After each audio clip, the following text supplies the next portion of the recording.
This is Jason Oaks from People of the Free Gift, and what you are about to watch is a small portion of a conversation I had with Bob Gray, who is a former Jehovah's Witness, and Michael Bohm from Youth Apologetics Training.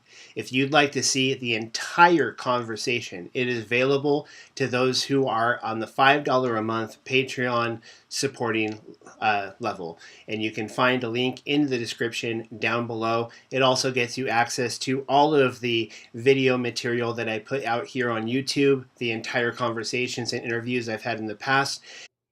The word soul, so because they believe that the soul is the union of the body and spirit, and when those are separated, then that person ceases to be.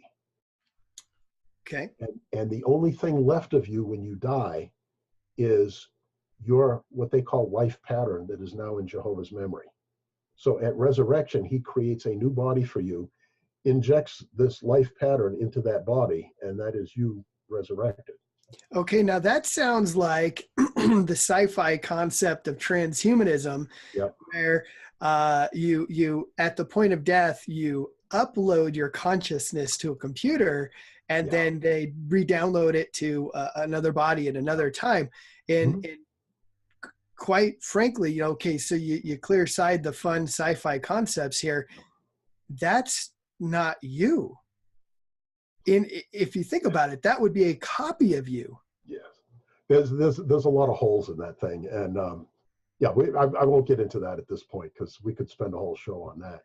But so at Genesis 2:7, when it talked about God taking the dust of the earth and blowing the breath of life into it, the 1984 version says the man came to be a living soul.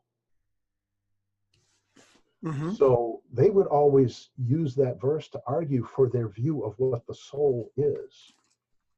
Now, the 2013 version says the man came to be a living person.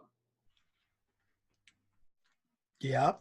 Which took one of their great verses that they used to argue for their view of the soul out of the way. But the other one that's interesting is in Ezekiel 18:20. The 1984 version says that the soul that is sinning, it itself will die. And they will lift that verse right out of context because the context is talking about capital punishment.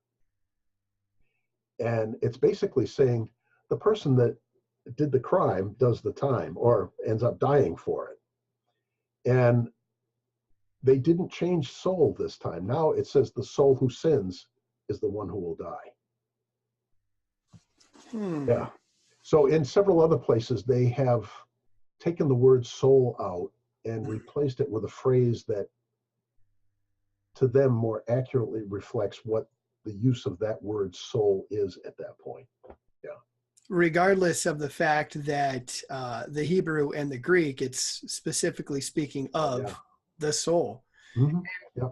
Well, again, their view of the soul is the body and spirit. So when those are separated, because they'll take that one, they used to anyway, in Genesis, that the man became a living soul when God took the dust of the earth and breathed the breath of life into it. It says, okay, so it's only reasonable to think that when you separate that life force from the body, the soul ceases to exist.